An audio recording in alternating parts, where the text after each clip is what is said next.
What was weird about Antarctica? There's nothing there.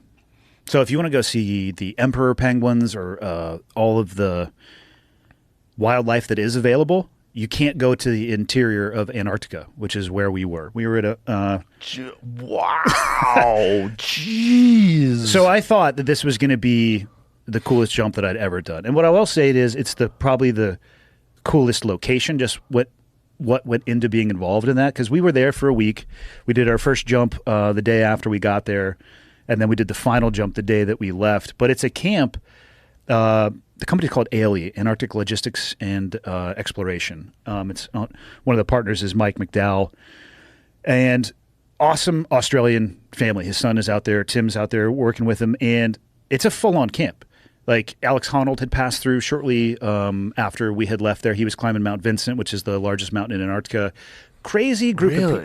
So fully set up, like library, indoor packing area for us to do our parachutes, bathrooms, showers, really nice tents. Will Smith was there earlier. That like people were passing. Yeah, if you're going to film, from my understanding, if you're going to do like a high-end film project, you basically work your way through that. It's fully established. There's a blue ice runway. We flew in on a 757. What's a blue ice runway? A runway made of like blue ice. The runway you land on is straight fucking ice. There is lights on the, it's crazy. And it's a chartered 757 through Icelandic Air. Yeah. Holy shit, you just land on ice? Straight up blue ice. It wasn't that like a deep dark blue. Yeah, that's the Russian. So if you look in front of that aircraft, that's what it is. What the fuck? So that's the Russian plane, which that actually landed while we were there. I got a killer GoPro shot. That's the camp, third row down. The little yep, that's it right there. And that's basically what it looked like when we were there too. They had. Now is that camp set up for scientists? Like, no. So there at the South Pole, there is a bunch of, from my understanding, like pure science going on there, funded by governments. This is straight up kind of tourism. I mean, you can go there and just hang out in camp. You can go see glaciers. Yeah, I mean, this is at one of the other. They have remote camps as well. They have like a crazy, like very high end camp. Like there's tents like that. Those are the tents we were staying in right there. That one that's hovering over there. Those are the kind of tents that we were staying in. Whoa! But it's on an ice field. There's no insects. There's no wildlife. The sun doesn't go down. And how much food do they have up there? As much as you could possibly want. They had a full like dining facility. The setup there is unbelievable. You can go in and get food anytime you want to. They're doing like they'll have a presentation every night. High end like National Geographic photographer. All sorts of crazy motherfuckers pass through there. Like I'm just going to walk to the South Pole, and they'll come back in subsequent years and give talks on, you know, where they went and how they avoided these crevasses, which I had no fear of until I went to Antarctica and got the brief on crevasses, which is just, you're dead. They'll never find you again. And the camp is, of course, surrounded by them. So how deep are they? Hundreds of feet deep, depending on the ones that you get into. It's just from the shifting and moving ice. And sometimes people just fall into them? I don't think, oh yeah, this is a guy who fell into one skiing. This is making its rounds on the old internet. Oh, Jesus Christ. Oh, yeah. I mean, so you can't even see the body. He stops himself. This guy self-arrests. Oh, fuck. But can you, I mean, like, who knows how much farther down that... How did he get back out? He might have self-rescued. Or he could have been... Self-rescued is a terrible fucking phrase. Yeah, but it's also actually pretty important to know how to do. Yeah. At all times, whatever it is that you are actually doing in your life. Do those guys ski like that with an ice pick?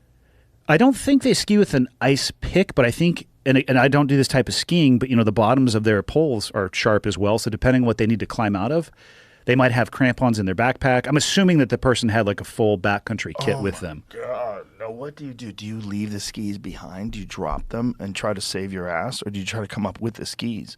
Because if you don't have the skis, you're kind of fucked. Well, if they're smart, they're going to have a GPS communicator of some kind. Yeah. Like in the modern era, if you go out into the backcountry of any kind and don't have the ability to communicate, you're a fucking idiot. Like the barriers to entry is a couple $100 and you can talk to people. Maybe only text, but you could hit a button and legitimately people will come get you.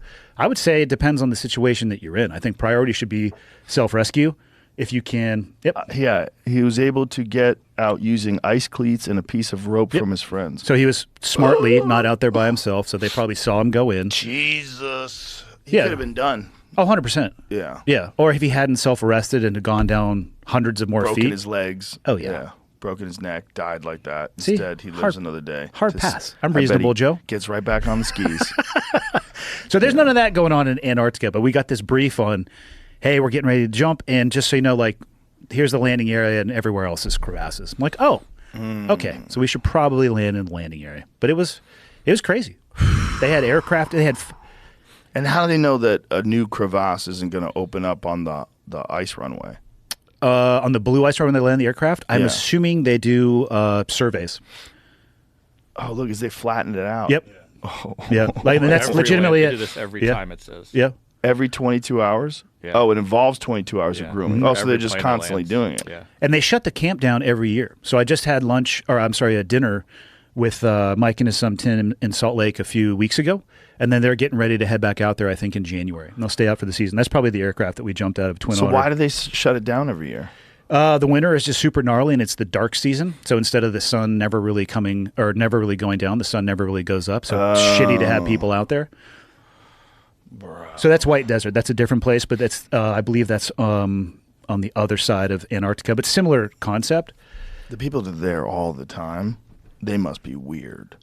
I think it's a special kind of person that wants to make that their yeah. occupation. Yeah. For sure. Yeah, you think? But the jump there was wild. I mean, bet. I was It looks wearing incredible. I had a duffel bag. I'm not joking you, the size of this fucking table, because I had never jumped in Antarctica. So I'm Googling, like, what's your normal temperature? I had done that wingsuit jump up in Davis, where it was very cold at exit, but 100 degrees on the ground because it was Northern California in the summertime.